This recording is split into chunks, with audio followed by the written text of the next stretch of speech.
Aldo, gak boleh gitu gak baik. Minum biasa. Nama.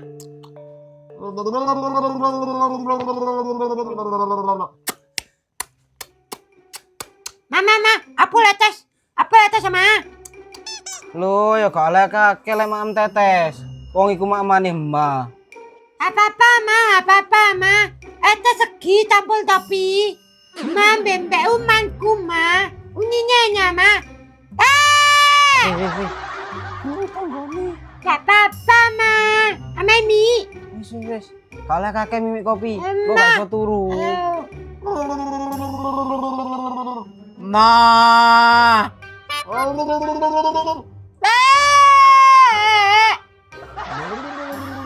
Lho lele Aldo, cok nemen-nemen nak. Mama isin nang tonggo nak, lek nemen-nemen. Onggoe otot iku, ma. Langsung atenya pegah tuh. Gak boleh gitu Rek. Loh kan, dikandani kok. Wes ama wes. Aduh ini ama. Loh ya gak oleh ndek kene ta, ndek jero kono lho. Nama tunjuknya Isin wong lek ndek kene ae ndek jero tak gendong. Ndek jero ae Aldo. Ndek jero tak gendong ayo. Ama tuh. Apa ndokku ama. Aduh. Aja ma.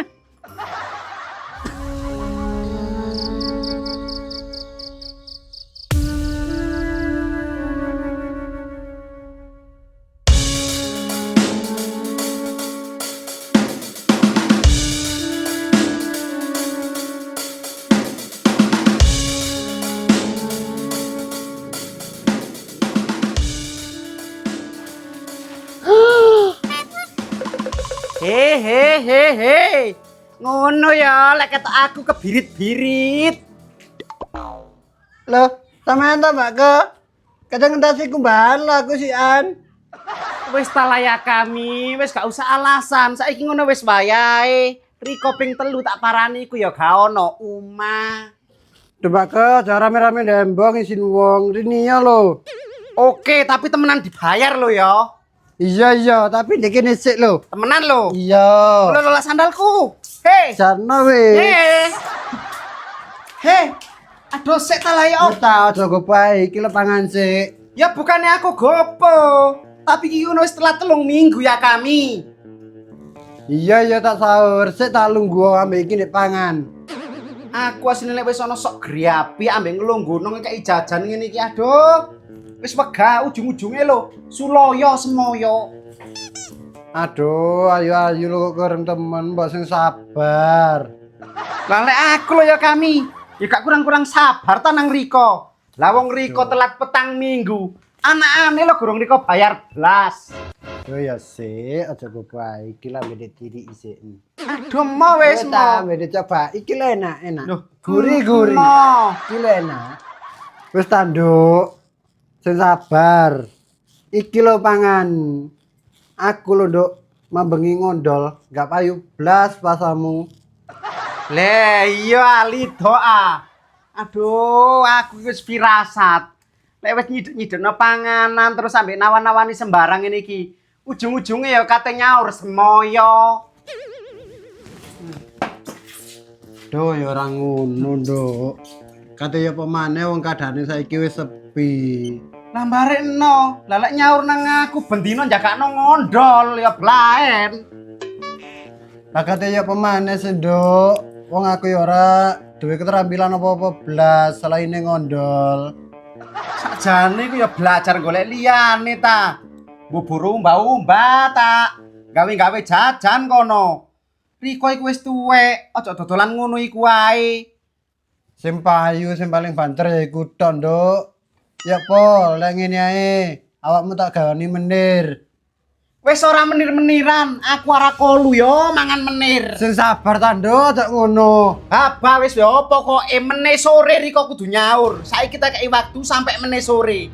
Lek sampai meneh sore Riko gak nyaur, mbok lemari, mbok kompor, pokok isine nang jero omah kita komule kabeh. Sabar Riko. Duh, lah wong utang sakmono kok kemenyek temen kok, Nduk. Apa ya kami? Ngomong apa Riko? Oh, wis disabar-sabari dikai waktu kok omongane gak penak. Diloloi high heels ki ya. Rungu tak Nduk. Guyon Nduk.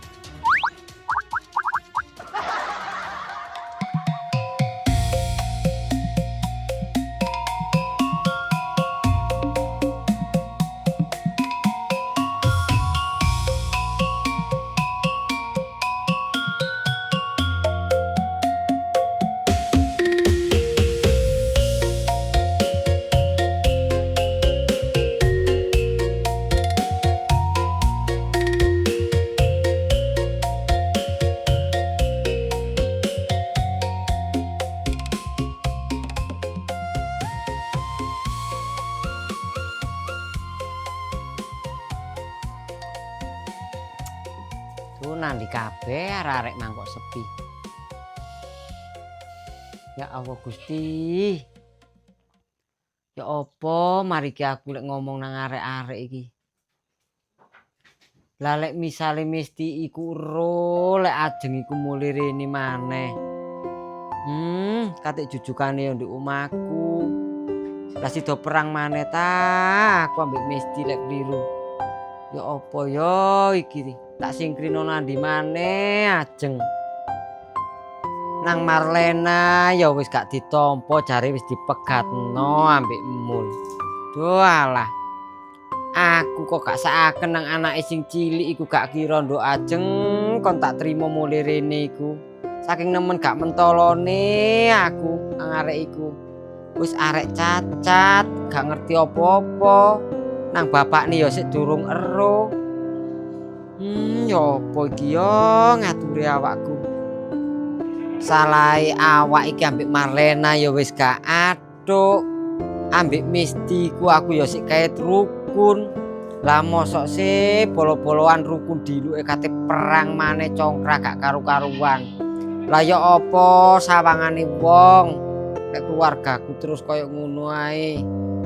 Ya Allah Gusti, njenengan paringi petunjuk kula niki ya Allah. Becik awakku iki.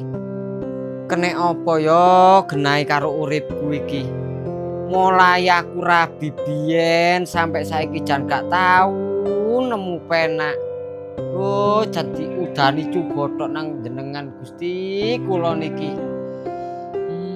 Sing ajeng ya ngono, gak kaop ndek kene iki sing golek pangan ya mek kakangne tok. Terus lek dipangan wong sakmono kae apa ya cukup. Wong biasa ya aku iku lho adang mek sepisan sedina. Saiki iso ping 3 ping 4. Sing jenenge anake ajeng iku jan gak ilok mangane. Ya Allah, dicoba pemane kula niki ya Allah. Tambahke ta utangku nang tuku lek kliru. Suwun ya. Lek mbayare ngene ya seneng, masih mben njukuk maneh gak apa-apa meneh lho tak kei. Suman.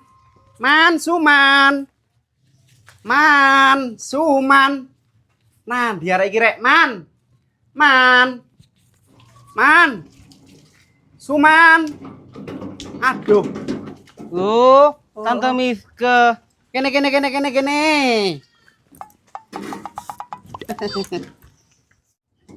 Apa sih Tante? Kangen Tante aku. Kangen, Man. Lah menungso kaya kon iku lho, Man apane sing dikangeni? Iki lho wis dina Rebo wayahe.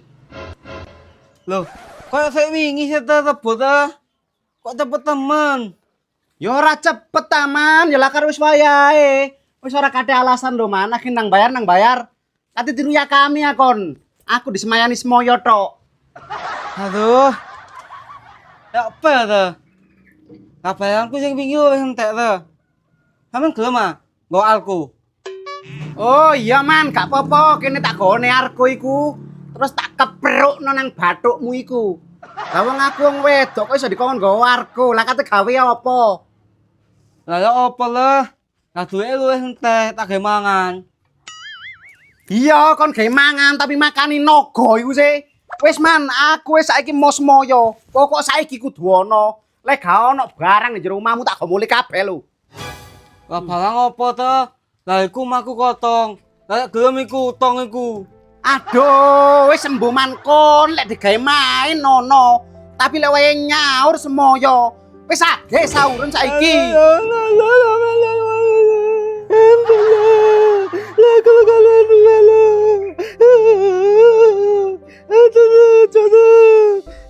Kaku ya gelem.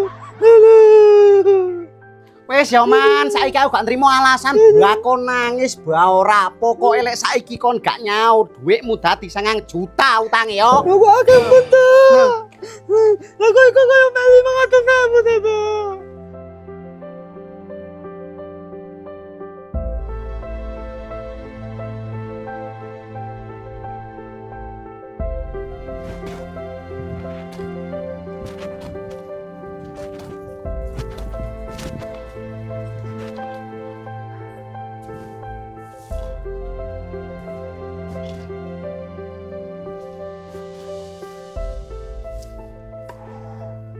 Alhamdulillah.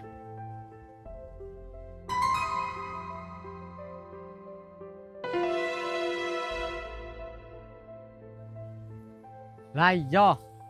Lek ta rasa-rasakno iku lho, nyambut gawe dhewe iku luwih cepet oleh yo ndang mari. Ngene tak garap 3 dina iku lho wis mari dek kene. Lah opo sih lek akeh wangi kok iso ngolehno 1,5 meter iku lho, ora jodol. Wis mbuh janan.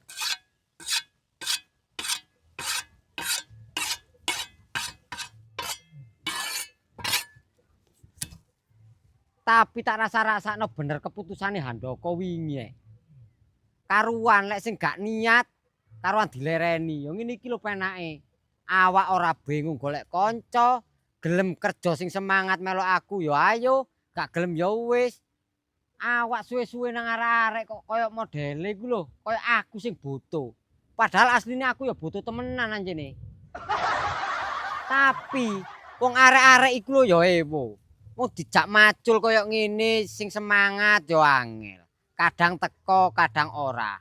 Kadang enyang, kadang ijen sing alasane ngene, sing ngono. Aduh, mbok yo ayo wis padha berjuang. Engko lek sukses siji, sukses kabeh ngono lho karep kuwi.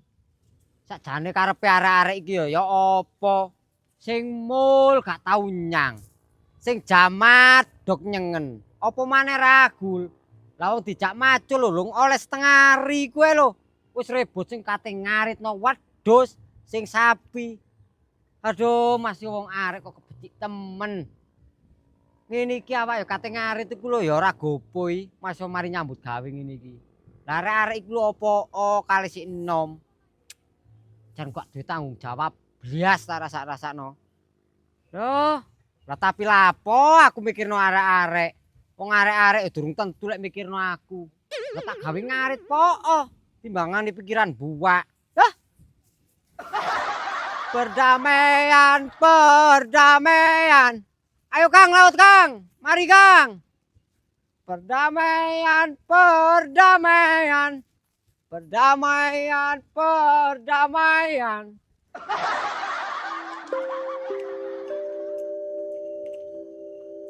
Aku mangko gak nyirine sego iki ya gak kirane mangan. Wong arep koyo ngono lang sego. Tak kira aku tok sing mangane akeh. Tibake ya ono. Pira ya lambunge Aldo ya? Oh, tegoku mang ditinitno nang tak tepel. Untung arek ana nek mburi mangan katul. Agokku iki agokku. Ojo nakal, Go. Lama kek kuwi.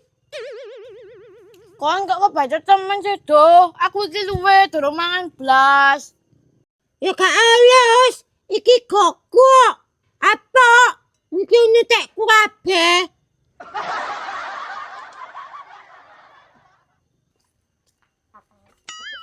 Nek. Ayam. Ayam. Lah timbangan didulangna petik karo dulangan aku padha aku luwe. Nah, tak pakane etek iki aduh. Nek aduh aku dulang. Mama. Nek aduh. Ayam.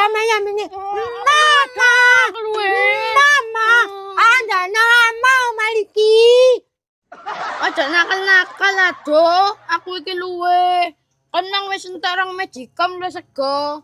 Terus mang ya sik dicerno katul nang mbok. Endi aduh aku luwe lho. Saiki segoku sing kon pangan. Emma, iki ini tegonya tuh.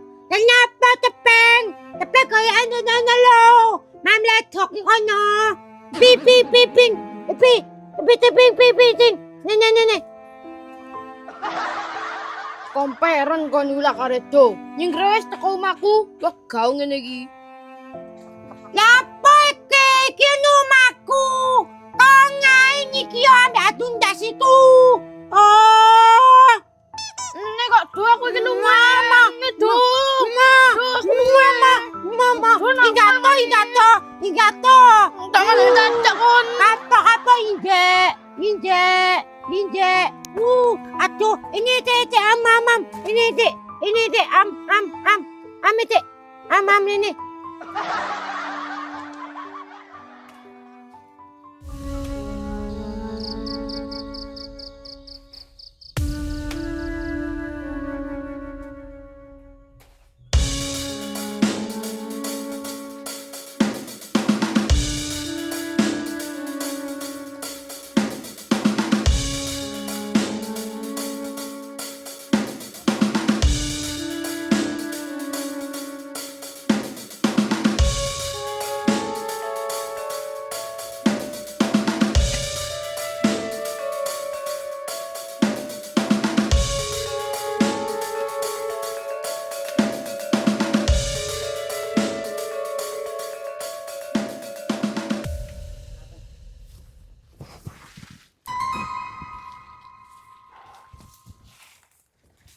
Alhamdulillah. Wis ngarit iki ae. Untuk sore nambah. Supaya ya Pak teko macul barang.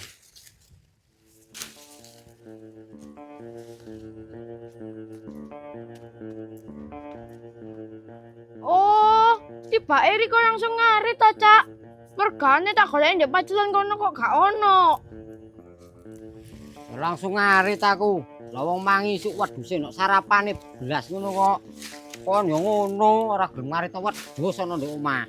Dong aku durung iso menek, Cak. Lho iki dhuwure ya koyo ngene. Dan ya belajar ta, belajar menek. Kene sing ngewangi aku golek pangan. Kon gak teko sekolah langsung lancong. Lah aku diroto kate menek. Oh, teko niate golek sing disor-isoran ngene iki lah kenek ta mapali ngene lele. Wegah Cak, lek golek ndek lemah-lemah ngene iki. Lek kenekan lateng gatel kabeh nang tangan. Yo carane tali, lek sing ana lateng iku dibabat dhisik dibuak ora dicukuki. Lah kok nek terus-terusan kena lateng wedi gatel, kena lateng wedi gatel. Lah kapan benermu iso ngewangi kakang niki? Aku ijen koyo ngene iku lho, kok mentolo temen. Gak kon, gak mbok. Lek mbok ya aja diri, Cak. Wong iku wis tuwek saken. Lah, lek kon wis ngerti saaken, ya wayahe kon ta sing ngewangi aku. Aku ya saaken lho asline nang mbok iku le. Tapi kaya apa maneh awak iki lho kekurangan koyo ngene iku lho. Lambemu apa ono kok garing durung mangan ta kon? Ya mangan, Cak. Tapi lho, aku soal telung plokan, piringku digo mlayu nang Aldo dipangan dhewe. Waduh, anjene keparat lek arek iku. Bare ajeng iku lho kok iso merantau ado-ado muli-muli iso nggo anak maneh iku lho. Kate kok pokro ngono. Oh, Lah iya, Cak. Wegah aku nang Aldo. Gak mangan, gak turu, gak adus, dikisri tok nang Aldo. wis kon intine saiki ku sing sabar. Akeh ana rasa sabarmu ele. Apa jare aku lek iku sing penting aku sik kuat golekno pangan kon babat ta wis. Lah tapi lho, Cak, lek nemen-nemen aku ya wegah. Wis sing sabar. Iku ngono ya ponakamu babat ta wis. Ayo mulih. Ayo. Kawan paculku ya. Iya, Cak. Ayo bisa. Ayo. Kok kiri ngarep kono. Heeh. Ono halo ning mbok mimi. Iya.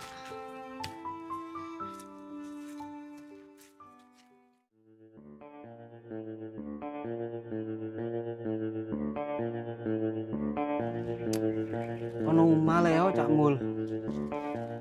Aku iki asline kangen nang Cak Mul niku. Kate moro-moro rono iki wedi mbok Marlena aku. Lah kan nandi sih Cak Muli. Mosok sik kerja. Cak Mul.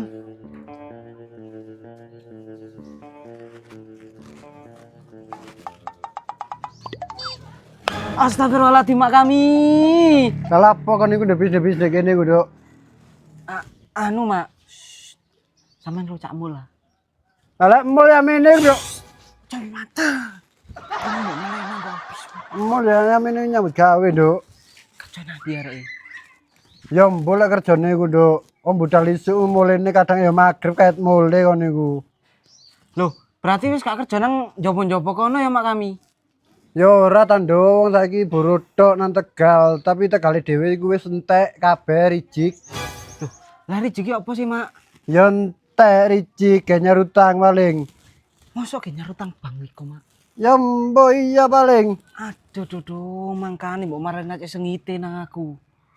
Pokoknya Marlena winginane nyaur bang entek lah sak emae, Nduk. Apa nih sing sak mak kami? Ya duit ta, Nduk, kon niku. Mane koyo ya kamu. Ambek sopo iku mosok ambek ajeng. Ya kami. Apa, Nduk? Riko omongan ambek sapa iku? Aduh no mbak mak kami. Loh, hei, makami sih lah. Ambek sapa iki mang koyo? Hei. Loh.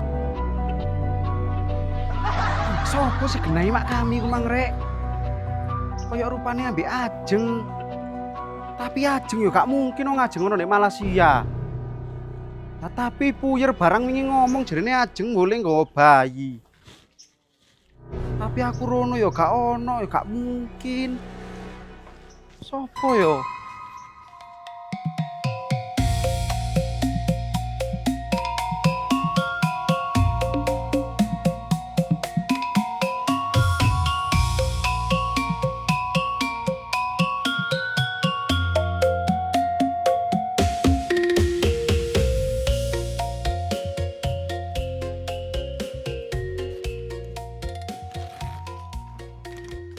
Waduh lah bronpit ku mang ya lali ora tak lebokno rek. Saya dendi cak. Kene wis mari kita ombahe. Oh iya cak. Saya kene yo. Ya. Mau teh dolen. Lah kon gak mlebu dhisik ta moro-moro kate dolen niku. Enggak wis cak, tak dolen yo. Ojo ado-ado, ojo mulai sore-sore pisi mbok kon kok. Iya ya cak.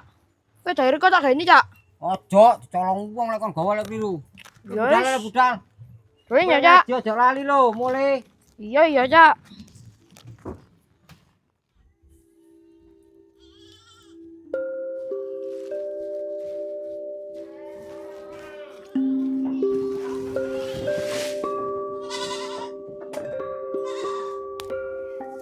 Lah kok sampe ya ini sih lek mulai. Lah gak luwe ta wetengmu iku? Iya, Mbok. Ambek nutukno aku. Lah kari titik nanggung kate tak tinggal mulai mang. Terus aku amblas ngarit. Sukutin tek ini sing modus cilik iki. Walah, sakene. Ya wis nang rejek-rejek kono terus mangan. Gampang lek aku ngono, Mbok. Sing penting arek-arek wis mangan beres. Lah aku ngono. Masa nunu-nunu pogong si Arab. Nanti kabeh lho ning arep kok sepi. Ya mbo mangle, lek adikmu mang aku ora ro metune. Lek Aldo mang mbo, dulinan ndek wetan kono lho rupane. Lek mbokne mang ajeng mang ya mbo, ngetan rono. Mbo blonjo gak ngerti blas aku le. Oh, ya wis lek ngono, Mbok. Jarne. Lah iya, Mbok. Lah ajeng iku lho ya apa ya pikire ya. Kali biyen ya kaya ngono nang Riko. Kok iso teka-tekane mulai rene terus nggawa anak pisan iki lho. Pikire arek iku lho nandi.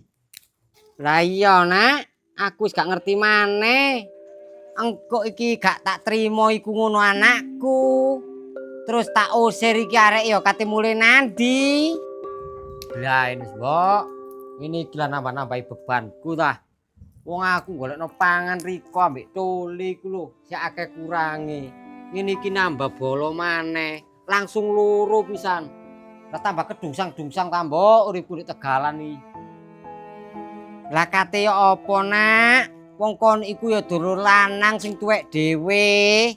Aku lho nak, kok kuat to kate melok nyambut gawe wong-wong iku lho nang Tegal mbok besrik, mbok buru mbok nang wong, cek iso ngewangi kon. Wah, lek Riko ya aja sampe nyambut gawe, Mbok. Karo anakku ae wis masuk kedep-kelep di Tegalan. Riko aja sampe, Riko ngono wis tuwek. Nek ya ira-irane ajeng ngono lho, Mbok karepku iku. Lah mosok kate jagakno aku tok ae. Wong anak aku ya ora melok gawe. Iya nak, aku ngerti. Tapi iku lah ponakamu sih. Ya gak apa-apa ta, sakwene saiki kon ingoni. Sapa ro mbokne ajeng iku nang payu rabi maneh. Cini iso golekno pangan anake. Barek winginane Riko iku mbok ya takon-takon dhisik, Mbok. Ajeng ojo moro-moro diterima nduk omah kene. Lah Riko iku gak wedi ta lek sampe Riko konangan mesti. Lah ya iku nak sing garai bingung karo nratake atiku saiki. Ya apa lek sampe mbakne ajeng iku lek ajeng wis mulih nggawa anak. Mergane nak ajeng karo anake wis tak pengin metu-metu ado-ado lah kok konangan mbakne. Ah tapi lho Mbok, sak jero-jerone batang dipendem iku ya mambu ae ta. Masih ora Riko singitno lengi semut. Lek wayahe keruan iku keruan. Riko karo njok sepuro nang mesti wis saiki. Mbok kapan tak kapan kondo sing jujur lho nang anake. Cek gak sampe bentak sirah maneh. Wedi ku lho nak, aku iki nang mesti. Soale kon yo ngerti dhewe sih nak, lek atine mesti kadung catu. Lek kliru nyatru maneh nang aku. Aduh, ya mbus karep-karepe Riko. Sing penting aku wis ngandani. Dene ku ana rame-ramene ambek mesti. Ya urusana dhewe wis wegah aku. Sak dulur rasi congkrat tok izin aku sampean diwasno wong. Ya Allah Gusti, coba apa maneh sing tak tampa iki. Urip sik kait penak, sik kait ayem wis dicoba maneh. Kok becik temen awakku iki Gusti.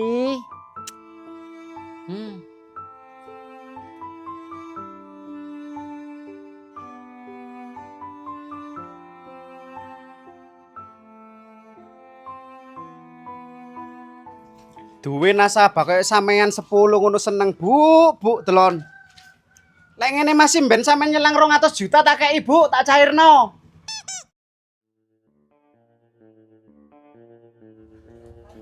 Lah iki sak wulan anakane tok 5 juta rek. Lah lek saumpama aku duwe 10 sak wulan 5 jutaan. Apa gak 50 juta? Aduh. Berarti bondoku mari iki kudu tak gedhekno. Bondo-bondo sak ngono aduh lah masih gimun ndek omah nganggur tok ya. Kaya ta aku. Mari iki lek ana sing telat-telat ya gak anake tok tak tagih, masih sak buyut-buyute sampe udek-udeke tak tagih kabeh.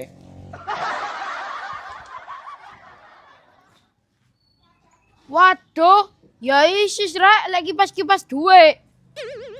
Ya mestine ta. Mamula iku sing pinter, besok lek golek dhuwit cek penak kaya mamine iki. Ya iya Tami, wong aku sekolah ya wis niat. Wah, Iku duit halal ta haram mi? kon niku sik cilik le. Wis ora usah, ora perlu ngono iku mikir halal haram iku. Lek saiki le mikir halal haram lek kliru ya ora nguntal. Tapi ya dosa Tami, nek duit haram. Engko disiksa lho ndek neraka. Wis ta le, kanane kon niku sik cilik aja nuturi aku. Barek kon lo kate nandi wong lesu-lesu ngono kok rupane. Mari mangan apa gorong? Kalau aku jawab gurung mangan. Semunggo ditakoni masalah, kate jawab apa aku? Lah kon iki lho le, ditakoni kok tambah plonga-plongo ae. Mikir apa kon niku? Mari mangan aku iku mang. Sing genah, lek gorong mangan ayo mangan di omah. Wis mi, sik entas iku mang. Hei, wingi aku diceritani puyer jare kon duwe adik cilik. Adik cilik iku anake sapa? Lapo awak cerita yang buyur barang wingi. Ngono buyur kondo nang mami. Loh, dadi mbisu maneh. Kon niku apa osele ditakoni mulai mang kaya wong mikir ngono iku lho apa? Enggak mi. Buyur iku lho saking nggih omong. Awas lho kon goro nang aku. Enggak Kon Mi. timbangane lesu ae, ben tuku jajan. Yo nyami. Wah, ngono ya jarine duit haram barang. Oh, sik cilik aja kakek.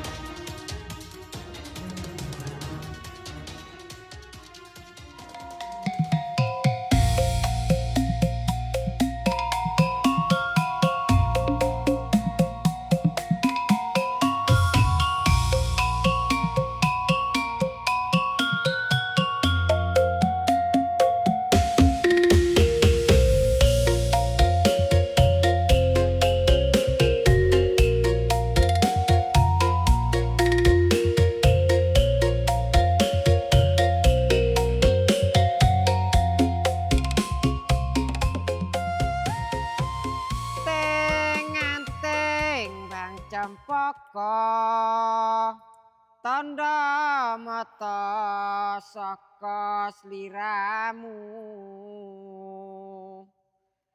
Teng anteng tanda tresna lakir batin sinar selintange luku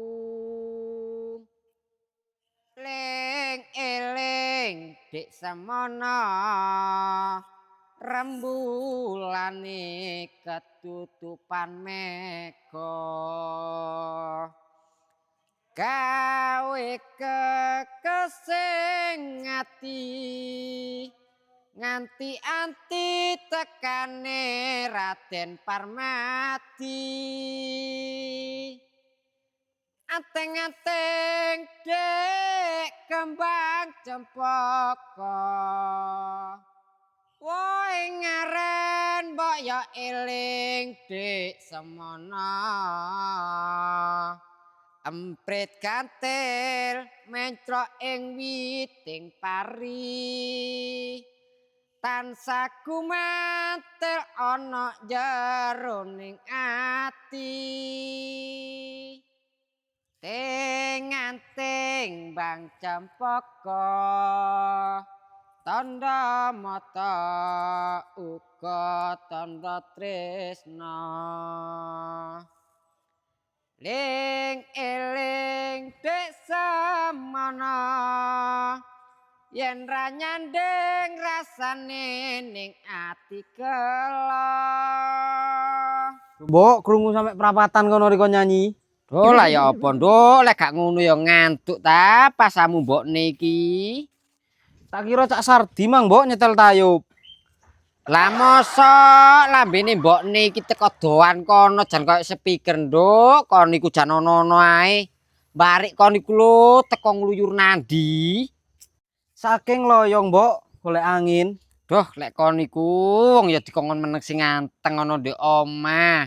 Aku iki kuatir nak melik-melik rasane atiku iki kon iku lah kok konangan mbakmu lek ngluyur ae sing anteng ta lah nak wis ndek omah sementara iki tok ae lho Gak apa-apa mbok, aku hati-hati. lah masa sak ati-atine menungso nak lah wong mlaku sing wis diati-ati diwasno iku lho sik iso kesandung Lah kate apa mbok? Mosok kate ono omah tok, bosen. lah lek kon iku bosen ana ndek omah yo nang alas kono golek apa ta apa ngono nduk Duh, wegah aku mbok gak kulino. Lah kok dirubung semut. lah lek kon wedi dirubung semut nang alas ya wis nyingkri ya jan kebacut kon iku jeng kon iku jan mbok sing kenek deman wong tuwek aku menging nandi-nandi iku nak aku iku ngeman nang kon lek sampe kon konangan mbakmu konangan sapa sing wadul nang mbakmu lek kliru mbokne iki lho nak sing congkrambe mbakmu maneh aku wis wegah nak sak bolo-boloan iku iso bentak sirah terus Enggak mbok. Mang aku lho, lek petuk wong tak kenekno. oh wis sembuh lek kon iku jan ora kenek kandhani jeng tapi awas kon yo lek sampe nglapeti mulai lek sampe konangan aku karo nyingkri yo kon soalnya apa nduk aku wis balik-balik nulung kon tapi apa balesanmu nang mbokne iki tambah nyiksa atiku nduk asline Duh, iya ya mbok enggak. Oh iya mbok. Tole mang nandi yo? lah iku turu ndek bangku iku kuareken le nduk mari mangan sakmono kae tak kira dandangku nggoling iku nduk dicamplak pitik tibake anakmu ngendhog ndek isore do alah Jane sing ngitno mbok segone. Kayak ono katul mbek tetes yo doyan arek iku. Duh ya saken wong arek sik cilik lek kliru gak sampe tuwek tebal arek iku. Tak deloke sik yo. Ya, mang jogekno susu aku gak ero susune.